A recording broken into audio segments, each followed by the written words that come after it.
آواز دوست قسط نمبر 6۔ افریقہ کے گھنے جنگلوں میں ایک شخص زندگی کے معنی تلاش کر رہا تھا۔ مغربی ساحل کے وسطی جنگل میں اس کی کشتی ایک ایسے مقام پر پہنچی جہاں پانی پایاب تھا اور مگرمچھ اس کثرت سے تھے کہ کشتی ان سے ٹکرائے بغیر ذرا بھی آگے نہ بڑھ سکتی تھی۔ سست رو پانی میں سست مگر تند خو جانوروں کے درمیان گھری ہوئی کشتی میں بیٹھا ہوا فلسفی کچھ سوچ رہا تھا۔ وہ اس فکر میں غرق تھا کہ زندگی کو کیوں کر ایک حقیر مجبوری سے ایک بیش بہا قوت میں تبدیل کیا جا سکتا ہے۔ اس کی زبان جربند تھی۔ اگر اردو ہوتی تو وہ یہ شعر ضرور پڑھتا: دامے ہر موج میں ہے حلقۂ صد کام نہنگ، دیکھیں کیا گزرے ہے قطرے پہ گہر ہونے تک۔ اچانک فلسفی کے مبہم احساس کو ایک واضح خیال کی شکل مل گئی، ایک ناقابل بیان کیفیت کو بالآخر ایک جملے نے اپنی گرفت میں لے لیا۔ فلسفی کی سوچ کا حاصل یہ تھا کہ زندگی ایک عطیہ ہے جس کا کم از کم حق ادا کرنے کی واحد صورت یہ ہے کہ دوسروں کو اس میں حصہ دار بنا لیا جائے۔ فلسفی اپنی تلاش کی اس منزل پر پہنچ کر بہت خوش ہوا۔ عین ممکن تھا کہ وہ دریا میں چھلانگ لگا دیتا، کیونکہ سوچنے والے ایسے کام کرتے آئے ہیں۔ وہ بھی تو ایک مفکر تھا جو غسل خانے سے سیدھا بازاروں میں جا نکلا، خود برہنہ تھا مگر سرخوش کہ اس کے ایک خیال کو لباس میسر آ گیا ہے۔ بچوں کی کہانیوں میں مجھے جرأت اور قربانی کا نشان ملا، اور لڑکوں کی کتابوں سے مجھے حکمت اور خدمت کا پتہ چلا۔ پہلے گروہ کے لوگ شہید کہلاتے ہیں، اور اس دوسرے گروہ میں جو لوگ شامل ہیں انہیں محسنین کہا جاتا ہے۔ اہل شہادت اور اہل احسان میں فرق صرف اتنا ہے کہ شہید دوسروں کے لیے جان دیتا ہے اور محسن دوسروں کے لیے زندہ رہتا ہے۔ ایک کا صدقہ جان ہے اور دوسرے کا تحفہ زندگی۔ ایک سے ممکن وجود میں آتا ہے اور دوسرے سے اس وجود کو توانائی ملتی ہے۔ ان کے علاوہ ایک تیسرا گروہ بھی ہوتا ہے جو اس توانا وجود کو تابندگی بخشتا ہے۔ جو لوگ اس آخری گروہ میں شامل ہوتے ہیں انہیں اہل جمال کہتے ہیں۔ اہل جمال کی پہچان یہ ہے کہ یہ لوگ مسجد کرتبہ تعمیر بھی کرتے ہیں اور تحریر بھی۔ یہ الحکم کی طرح بادشاہ بھی ہو سکتے ہیں اور اقبال کی طرح درویش بھی۔ انہیں تخلیق حسن پر مامور کیا جاتا ہے۔ نثر ہو کے شعر، نقش ہو کے نغمہ، رنگ ہو کے خشت و سنگ، یہ خون جگر سے اسے یوں تمام کرتے ہیں کہ جو نظر ان کی تخلیق پر پڑتی ہے وہ روشن ہو جاتی ہے۔ اگر ان کی تخلیق میں حسن صورت ہے تو خود ان کی اپنی ذات میں بھی ایک حسن ہوتا ہے جسے حسن سیرت کہتے ہیں۔ حسن کی دولت اہل جمال کو اتنی وافر ملتی ہے کہ وہ اسے دوسروں میں تقسیم کرتے رہتے ہیں۔ یہ تقسیم ان کی زندگی کے بعد بھی جاری رہتی ہے اور اس کی بدولت بدی اور بدنمائی کو پھلنے پھولنے کا موقع نہیں ملتا۔ زندگی کو ایک گروہ نے ممکن بنایا، دوسرے نے توانا اور تیسرے نے تابندہ۔ جہاں یہ تینوں گروہ موجود ہوں وہاں زندگی موت کی دسترس سے محفوظ ہو جاتی ہے، اور جس ملک یا عہد کو یہ گروہ میسر نہ آئیں اسے موت سے پہلے بھی کئی بار مرنا پڑتا ہے۔ جس سرحد کو اہل شہادت میسر نہ آئیں وہ مٹ جاتی ہے۔ جس آبادی میں اہل احسان نہ ہوں اسے خانہ جنگی اور خانہ بربادی کا سامنا کرنا پڑتا ہے۔ جس تمدن کو اہل جمال کی خدمات میں حاصل نہ ہوں وہ خوشنما اور دیرپا نہیں ہوتا۔ میری تلاش مجھے اہل شہادت، اہل احسان اور اہل جمال تک لے آئی تو مجھے سند کی فکر ہونے لگے۔ سند کی دور دور تلاش کی مگر جب وہ ملی تو شہرک سے بھی قریب نکلی۔ قرآن مجید میں آیا ہے ترجمہ: اور اے مسلمانوں، جو شخص خدا کی راہ میں جد و جہد کرتا ہوا مارا گیا اسے مردہ نہ کہو، بلکہ وہ تو زندہ ہے، لیکن افسوس کہ تم اس حقیقت کو نہیں جانتے۔ یہ سند اہل شہادت کے بارے میں ہے۔ ان لوگوں کا ذکر قرآن میں کئی جگہ آیا ہے۔ ان کے زندہ ہونے، روزی پانے اور اجر عظیم کا حقدار ہونے کے علاوہ یہ بھی آیا ہے کہ اللہ کی طرف سے جو رحمت اور مغفرت ان کے حصے میں آئے گی وہ ان تمام چیزوں سے بہتر ہے جن کا ذخیرہ لوگ جمع کرتے ہیں۔ اہل احسان کا ذکر بھی کئی جگہ آیا ہے اور ان کے لیے بھی نوید ہے۔ ایک طرف تو یہ وعدہ ہے کہ ترجمہ یعنی ان کو اور زیادہ دیں گے، اور دوسری طرف بشارت ہے کہ ترجمہ اور خدا کی محبت جو اہل احسان کو ملی اس میں اہل جمال بھی شامل ہیں۔ سند کے لیے حدیث کے یہ الفاظ غور طلب ہیں۔ ایک طرف تو یہ وعدہ ہے کہ سنزید المحسنین یعنی ان کو اور زیادہ دیں گے، اور دوسری طرف بشارت ہے کہ واللہ یحب المحسنین اور ان اللہ یحب المحسنین، خدا کی محبت جو اہل ایمان کو ملی اس میں اہل جمال بھی شامل ہیں۔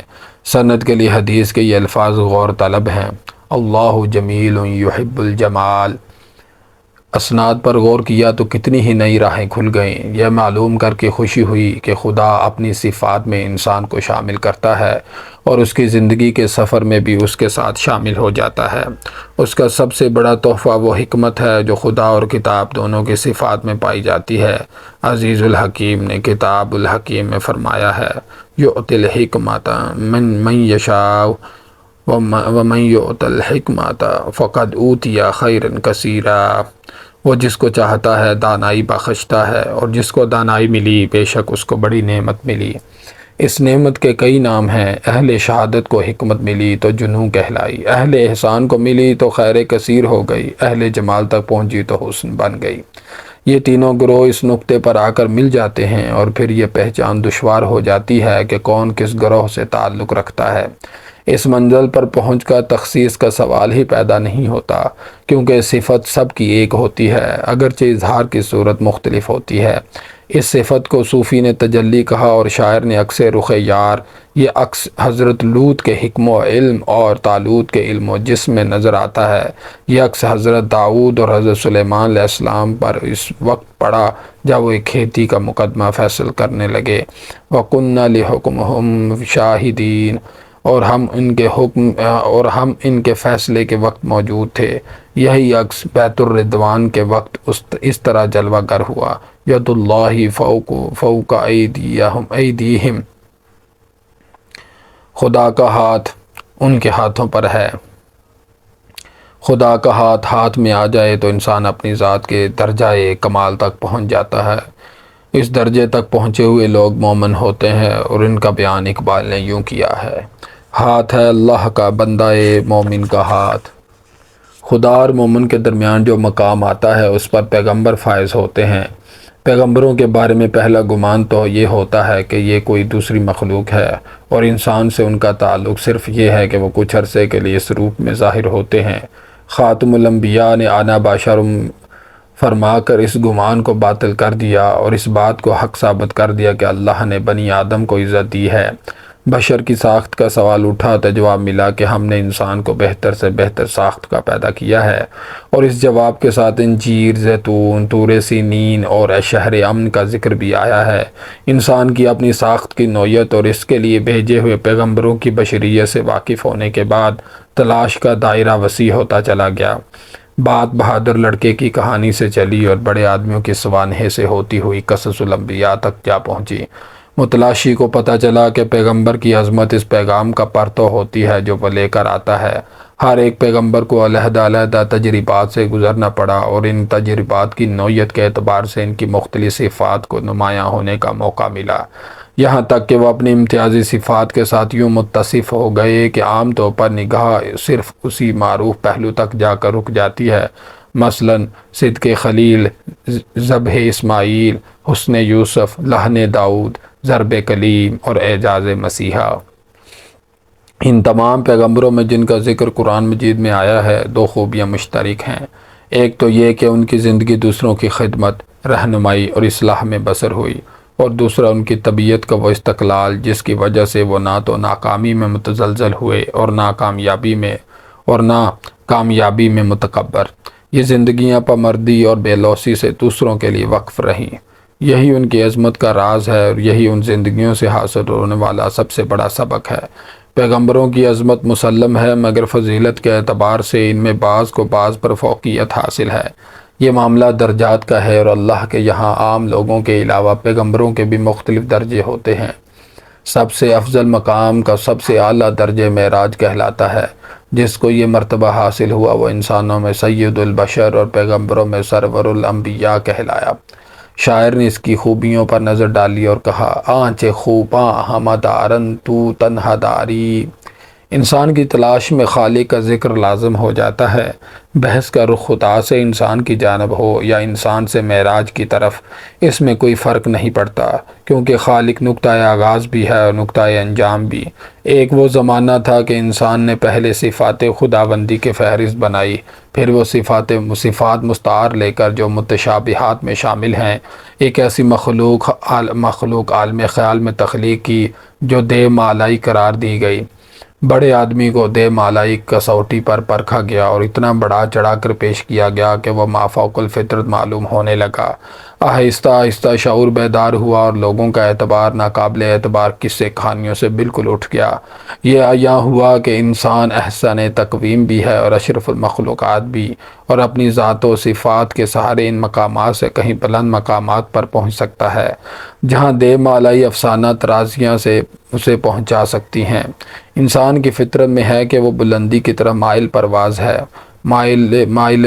ہو، پستی میں وہ گرتا ضرور ہے مگر وہاں ٹھہر نہیں سکتا، کیونکہ یہ اس کی فطرت کے خلاف ہے۔ اگر وہ پستی سے ہمیشہ کے لیے سمجھوتا کر لے تو اس میں اور حیوان اور شیطان میں فرق ختم ہو جائے گا۔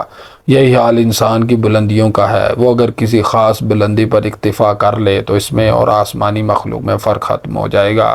انسان اس فرق کو قائم رکھنے پر مصر ہے، لہٰذا اس کو نہ ایسی پستی گوارا ہے نہ ایسی بلندی برقرار آتا ہے۔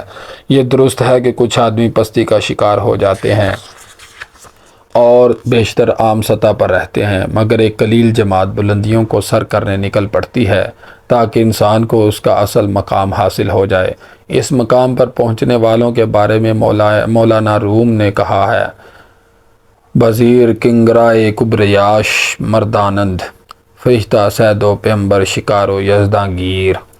اس شعر میں جن لوگوں کی طرف اشارہ ہے ان سے ملاقات کی خواہش رکھتا ہوں، مگر اس کے لیے نظر کہاں سے لاؤں؟ ابھی میری وہ جستجو بھی ناتمام ہے جو بہادر ولندیزی لڑکے کی کہانی سے شروع ہوئی تھی۔ اس سے فارغ ہوا تو کنگرائے کبریائی کے قرب میں بسنے والوں کی تلاش شروع کروں گا۔ کہتے ہیں کہ یہ تلاش ساحل دریا سے شروع کرنی چاہیے، جہاں ایک بزرگ صورت ملتے ہیں جو منزل کا صحیح پتہ بتا دیتے ہیں۔ میں نے اس خاکدان کو اتنا دلچسپ پایا ہے کہ ابھی ساحل دریا تک نہیں پہنچا اور دل کو اس خیال سے بہلا لیتا ہوں کہ ہمدم دیرینہ کی ملاقات کو مسیحا و خضر پر ترجیح دینے والے قبیلے کا رکن ہوں۔ حالانکہ سچ بات کچھ اور ہی ہے۔ ملک نے اپنے دریا فروخت کر دیے ہیں اور اب ان کی سوکھی گزرگاہوں کے کنارے خضر کی تلاش بس ہوگی۔ اب نہ دریا میں پانی ہے نہ انسان میں دریا دلی۔ اس عالم میں جس نے چلنے کے لیے راستہ دیا وہی خضر ٹھہرا، اور جس نے زندہ رہنے دیا وہی مسیحا بن گیا۔ میاں نصیر احمد جن دنوں صوبہ مغربی پاکستان میں محکمہ مال کے افسر اعلیٰ تھے، ایک بار دورے پر بہاولپور آئے۔ رات کے 2 بجے میں انہیں سما سٹا کے ریلوے جنکشن پر لینے گیا۔ اس ناوقت ملاقات پر وہ خوش ہوئے، مگر خوشنودی کو ان کی کم گوئی اور ضابطے کی پابند طبیعت نے اظہار کا موقع نہ دیا۔ میں نے نصیر صاحب کو جیپ میں بٹھایا اور بہاولپور کی طرف روانہ ہوا۔ رات کا آخری پہر تھا۔ سڑک کے کنارے پہلے ریت کے ٹیلے آئے، پھر کھیت شروع ہوئے اور ان کے بعد ایک جنگل۔ دھندلکے میں کھجور کے درخت آسمان کو چھو رہے تھے اور ریگزاروں کا آسمان بڑا شفاف اور روشن تھا۔ نصیر صاحب کا گنچائے دل واہ ہو گیا۔ بعض اشخاص اور مقامات کی طرح بعض اوقات بھی ایسے ہوتے ہیں کہ طبیعت کو ان سے کشادگی کی دولت حاصل ہوتی ہے۔ آخر شب اور اول سحر کے اثرات کی سند نالائی نیم شبی اور آہ سحرگاہی کی روایات میں عیاں ہے، اور در قبولیت کے اس وقت کھلنے کی سند مستغفرین بالاسحار میں پوشیدہ ہے۔ ابوالکلام نے اسی وقت گرام آیا کہ کرشمہ سازیوں اور اپنی چائے نوشیوں کا ذکر کیا ہے، جس کے ایک لمحے میں میاں نصیر احمد اپنے رکھ رکھاؤ اور لیے دیے رہنے کی پختہ عادت کو ترک کر کے اتنے قریب آ گئے کہ مجھے ان کے قلب کی گہرائیوں میں جھانکنے کا موقع مل گیا۔ نصیر صاحب نے ان لوگوں کا ذکر چھیڑ دیا جن کے دشت جنوں میں جبریل کو سید زبوں سمجھا جاتا ہے۔ میں دیر تک ان کی باتیں سنتا رہا۔ سرکٹ ہاؤس کے وسیع ڈرائنگ روم میں آتش دان جل رہا تھا، مگر اس سے کہیں زیادہ حرارت اس ذکر میں تھی جسے تہجد سے فجر تک میاں صاحب بیان کرتے رہے۔ میں نے ایک موقع پر عرض کیا کہ ہم غیب پر تو بخوشی کامل ایمان لاتے ہیں، مگر انسان پر اس کے حاضر ہونے کے باوجود اعتبار کرنے کے لیے تیار نہیں ہوتے، کیونکہ یہ بازیگر کھلا دھوکہ دیتے ہیں۔ ظاہر اور حاضر کچھ، باطن اور غائب کچھ اور۔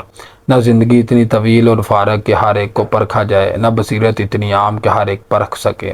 طبیعت اس خیال سے کبھی اداس اور کبھی باغی ہو جاتی ہے کہ یہ سب قصے ماضی کے ہیں اور حال کے حصے میں محض یادیں آئی ہیں یا محرومیاں۔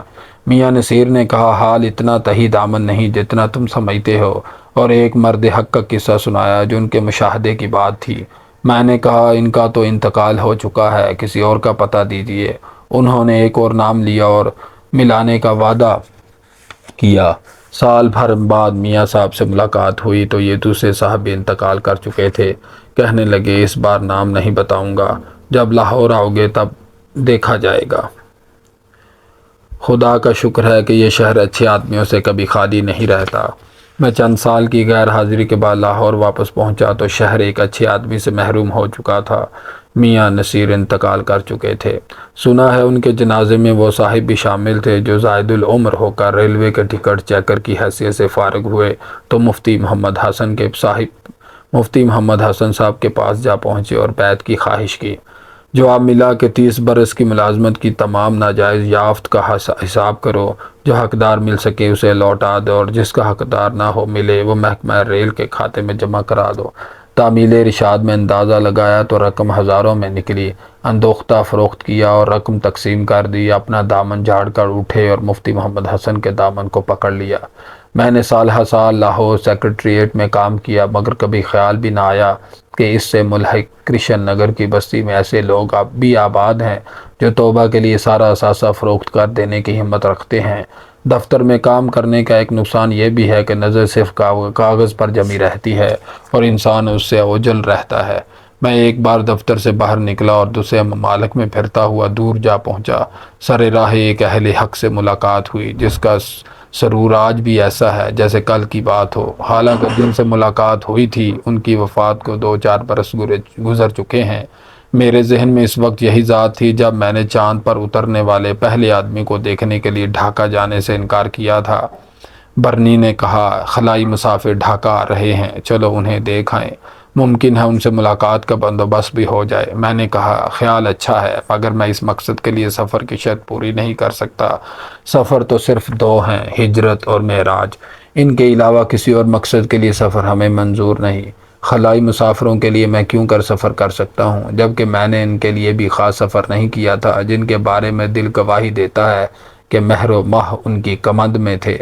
جب میں ان سے ملا وہ لیٹے ہوئے تھے، وہ مدت سے مفلوج تھے، مگر بیماری کے نہ آثار نہ اثرات، دمکتا چہرہ، کھنکتی آواز، تن تنا ایسا کہ جب ایک ملک کی صدارت کا ذکر آیا اور میں نے پوچھا کہ سیاست میں اچھے لوگوں کی کمی کی شکایت کرنے والے خود اس کے امیدوار کیوں نہیں بن جاتے، اور کیا یہ بہتر نہ ہوگا کہ ناصح سیاست میں حصہ لے کر مسائل قائم کریں، تو ان کا منہ سرخ ہو گیا۔ بڑی مشکل سے مفلوج پاؤں کے پنجے کو حرکت دی اور کہنے لگے، میں اس صدارت کو اس بے حس پاؤں تلے آنے والی خاک سے کمتر جانتا ہوں، اور تم چاہتے ہو کہ اہل حق اپنی توجہ اور توانائی اس راہ میں ضائع کر دیں۔ مجھے احساس ہوا کہ ان کے پاؤں کی مٹی کحل بصر ہے۔ میں نے آنکھوں میں لگائی تو اہل اقتدار اور اہل اتقاء کا فرق نظر آنے لگا۔ آج ان کے جلال و ارشاد کی یاد آتی ہے تو بے دل کا یہ شعر بھی یاد آ جاتا ہے، آخر از فقر برسر دنیا زدم پا، خلق بجاہ تکیا زدو ما زدیم پا۔